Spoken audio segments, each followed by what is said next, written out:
When my uncle sent me that video, it felt as if my entire world had shifted. There they were, my parents and my brother Thomas, gathered around the worn kitchen table in our Phoenix home, speaking about me as if I were nothing more than an inconvenience. Sunlight poured through the windows, casting a golden hue over the room, but it felt cruel in contrast to their cold words. "Lindsay only helps because she owes us," my mother remarked, her voice laced with disdain.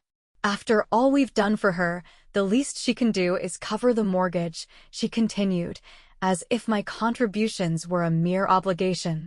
Thomas let out a chuckle, shaking his head. "Yeah, and she acts like she's doing us some huge favor." What a joke! But the most painful part wasn't their words, it was my father's silence. The man who once spent hours helping me with math homework simply nodded in quiet agreement. The video, though shaky, had captured everything with unsettling clarity.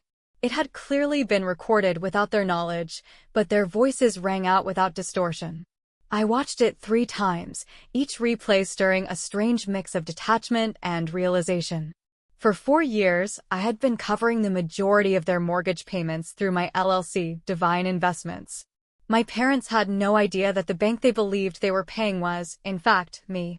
They made their small monthly contributions without ever reading the fine print of the agreement I had arranged with my financial advisor. Meanwhile, they continued to complain about how little I did for them. Then came my Uncle Jason's message. "You needed to see this, Lindsay." I couldn't ignore the truth anymore. This wasn't a one-time conversation, they had been speaking this way about me for months. Sitting in my home office, I scrolled through the spreadsheets detailing every payment I had made.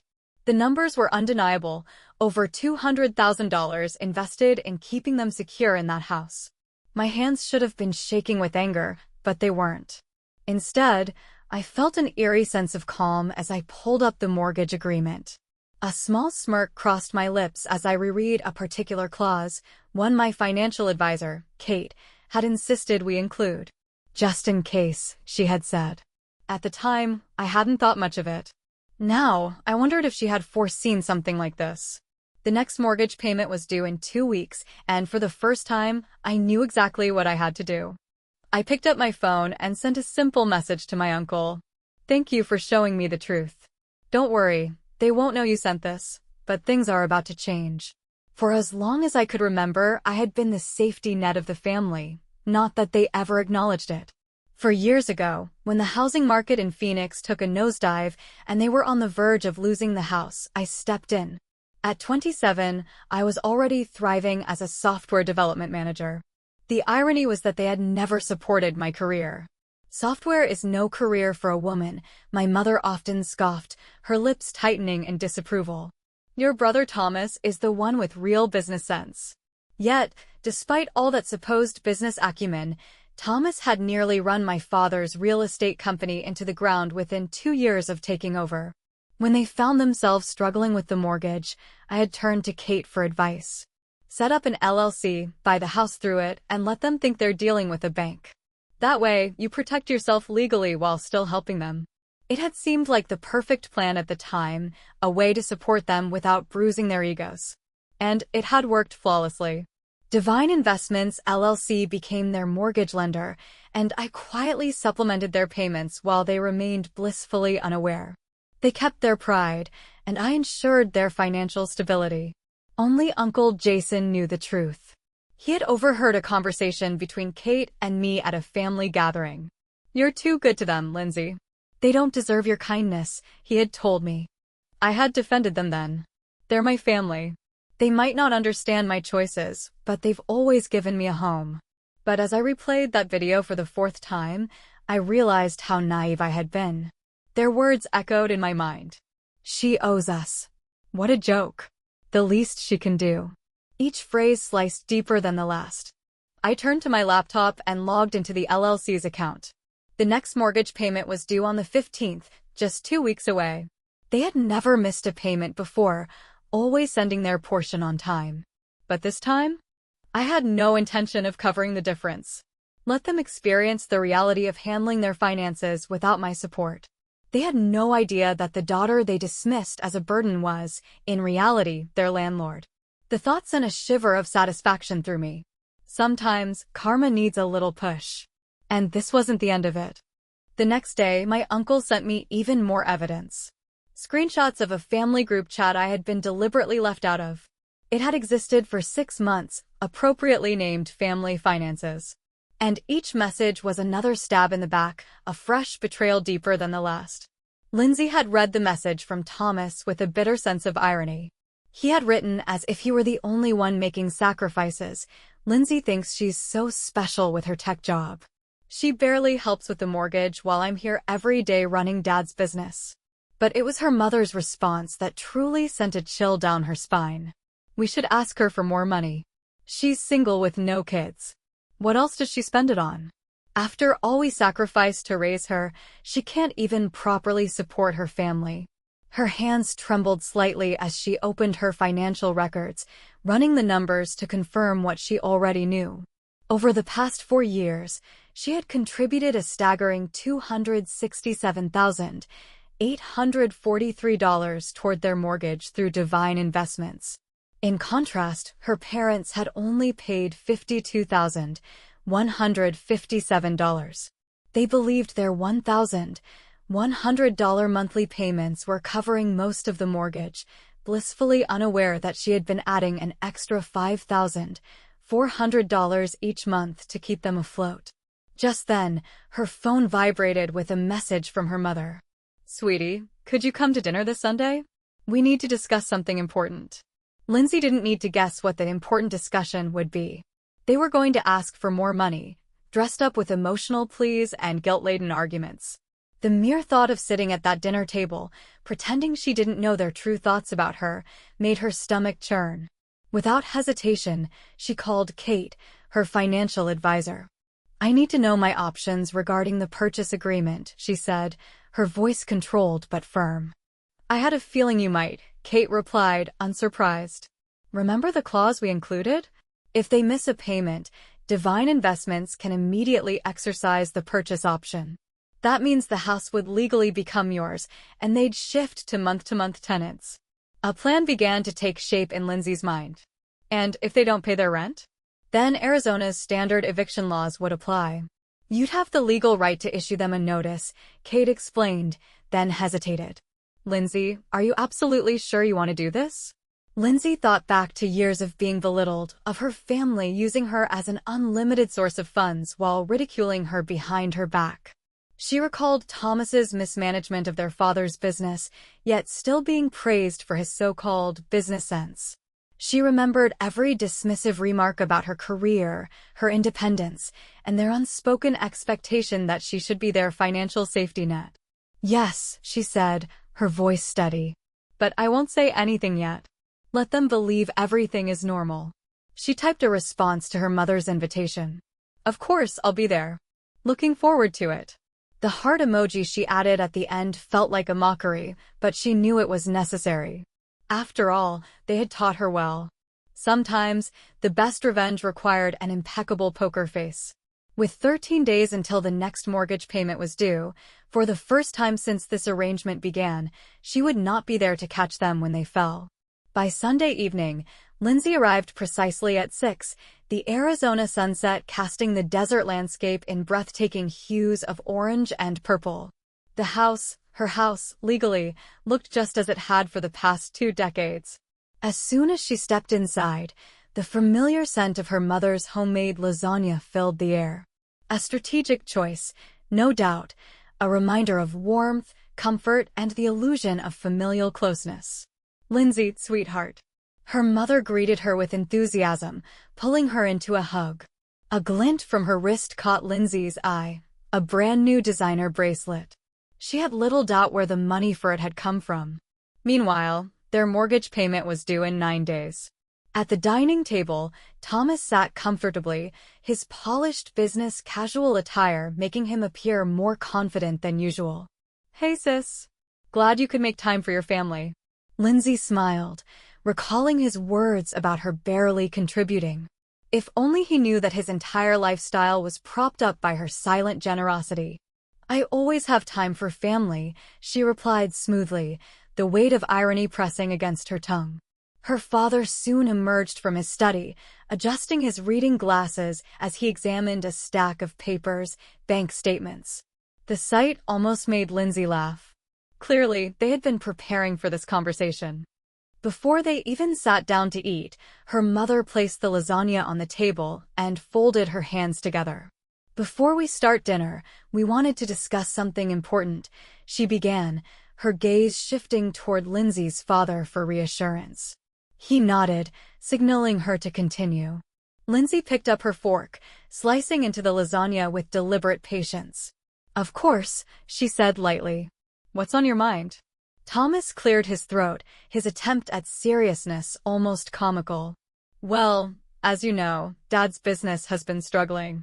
The real estate market isn't what it used to be." Lindsay chewed slowly, suppressing the urge to roll her eyes. The business had been failing ever since Thomas took control, despite the Phoenix market thriving. Her mother took a more direct approach, reaching across the table to place a gentle hand over Lindsay's. "We've been thinking about how fortunate we are to have such a successful daughter," she said, her voice filled with carefully crafted warmth. "Your father and I sacrificed so much to give you a great education." Lindsay watched her performance unfold with a clarity she had never possessed before. The soft touch, the mention of sacrifices, it was all part of a well-rehearsed script. Her father leaned in slightly, his voice carrying that familiar tone of authority. "The mortgage has become quite a strain on us," he said, with a heavy sigh. "And since you're doing so well in your computer work." "Software development," Lindsay corrected out of habit, though she knew they had never cared to understand the distinction. Her father waved his hand dismissively. Right, he muttered. "Well, we thought perhaps you could help more with the monthly payments." The house had always been considered a shared family home, at least in words. But if they only knew how much of it was already under my ownership. "We're only asking for an additional $2,000 a month," my mother interjected quickly. "It's not much compared to your salary." I took a deliberate bite of my lasagna, using the moment to maintain my composure. They were requesting an extra $2,000 on top of what they didn't even realize I was already covering over $5,000. Their audacity was almost admirable.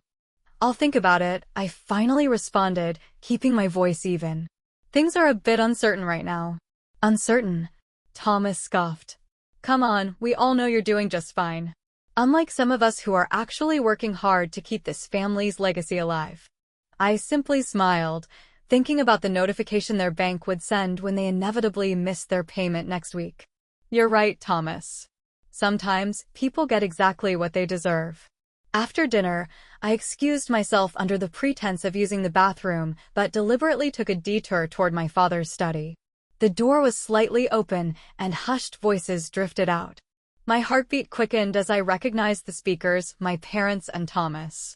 "She's not going to help," Thomas grumbled bitterly. "Did you see how she just sat there? Acting all superior with her tech money while our business is struggling." "Patience," my father replied, his tone calm but calculating. "We have another option. Remember those investment documents I found in her cloud storage last month when she used our Wi-Fi?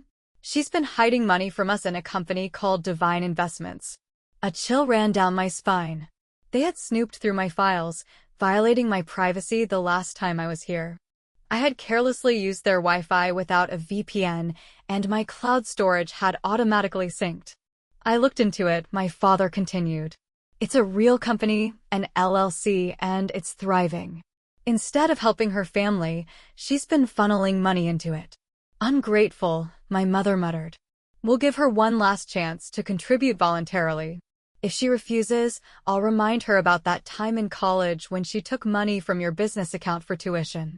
She thought we never knew, but we have proof." That should persuade her. I had to bite my lip to stop myself from laughing aloud. The money they were referring to? I had borrowed it with my father's explicit permission when their check for my tuition had bounced. Not only had I paid it back within a month, but I had also included interest. I even had the email trail to prove it. Their weak attempt at blackmail was as desperate as it was pathetic. "And if that doesn't work," Thomas added darkly, "we could always reach out to her company's HR department." Maybe raise some concerns about her mental stability, imply that she's been misusing company resources for personal projects. That should get their attention.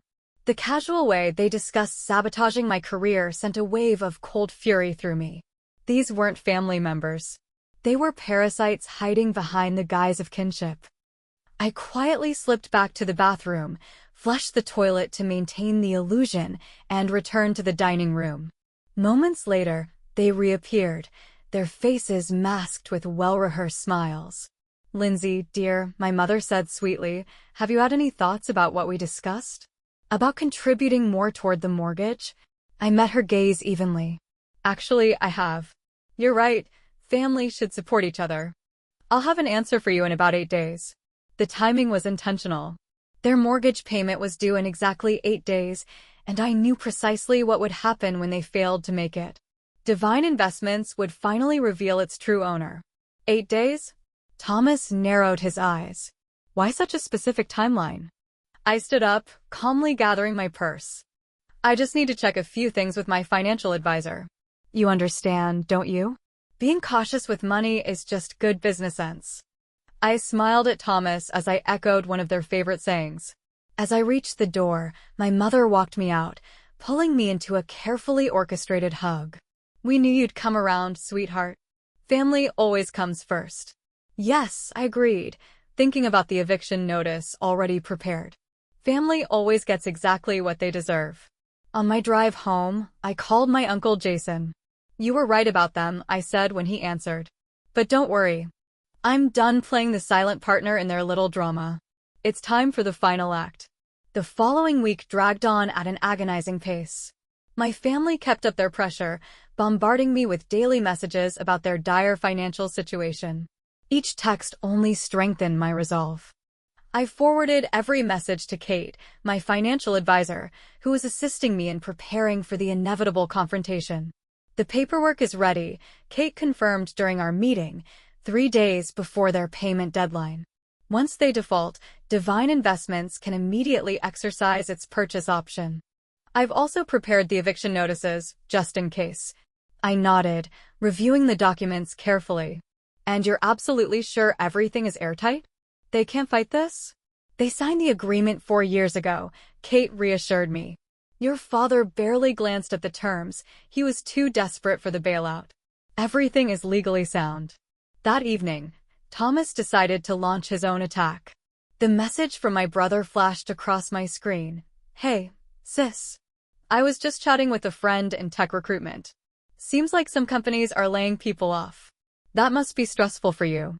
Good thing you have family to lean on." Speaking of which, about that help we discussed.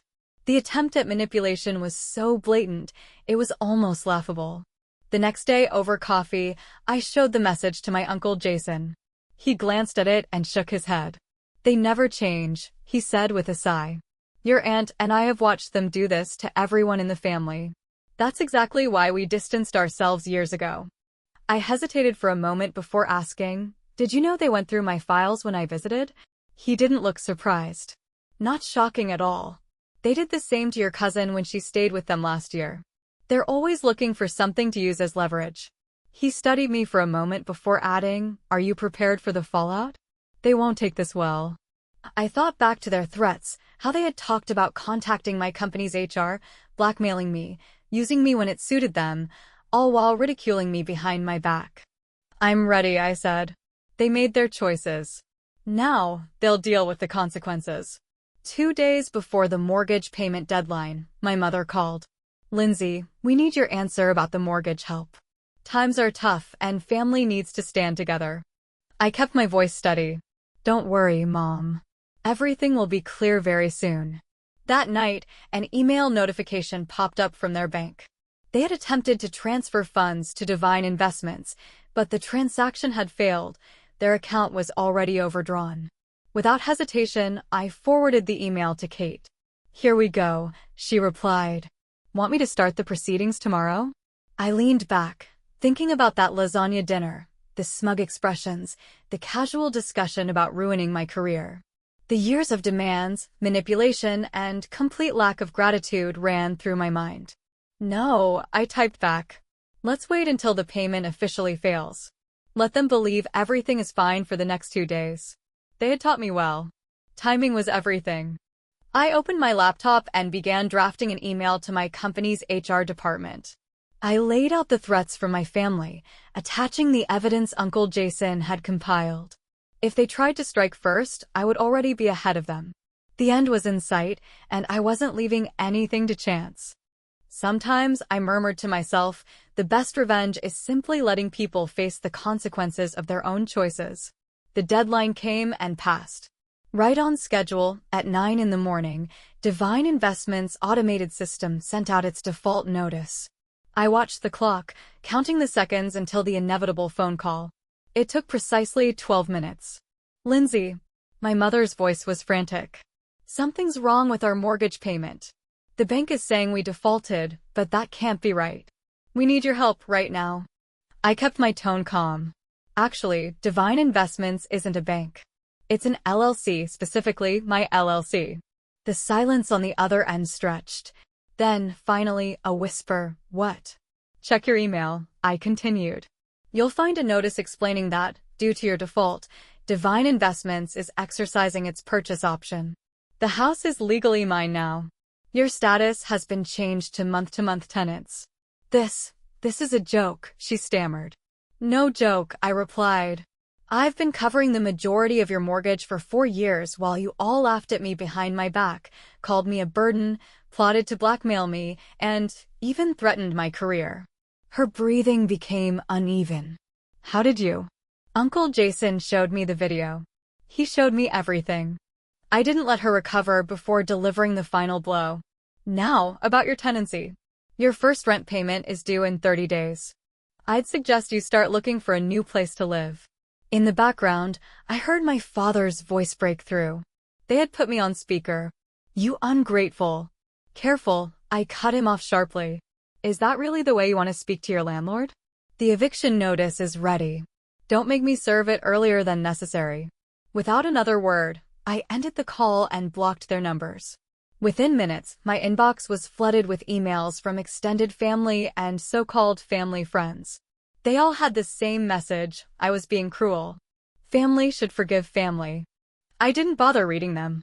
I deleted them all. Some debts can't be repaid with forgiveness. 3 months later, I stood in the now empty house, my footsteps echoing through the vacant rooms. My family had finally moved out the previous week, forced to downsize to a small apartment across town. They had tried everything: threats, guilt trips, even legal challenges, but in the end, the documents were airtight. They had no choice but to accept reality. As for Thomas, his attempt to report me to my company's HR had backfired in the worst possible way. Thanks to my preemptive documentation and Uncle Jason's evidence, his accusations were dismissed outright. Instead, his actions had been flagged to his real estate board, triggering an ethics investigation that ultimately ended his career. My mother's last attempt at manipulation came in the form of a tear-filled voicemail. "How could you do this to your own family?" The answer was simple. They had shown me exactly what family meant to them. And I had finally believed them. I made my way through the kitchen, the very place where it had all begun. This was where they had gathered around the table, throwing insults my way, calling me worthless, even as I was the one covering their expenses. The irony of it all wasn't lost on me. Later that day, Uncle Jason and his wife were coming over to help me get the house ready for sale. The plan was to use the proceeds to establish a foundation dedicated to supporting victims of financial abuse. At least something meaningful could emerge from everything I had endured. Just then, my phone buzzed with a message from Kate. "Just heard from their lawyer. They're finally signing the last papers. It's really over." A small smile formed on my lips as I took one last glance around the empty house. They had always preached that family should come first. But they had never said which family that had to be. So I chose myself, and for the first time in years, that choice felt absolutely right.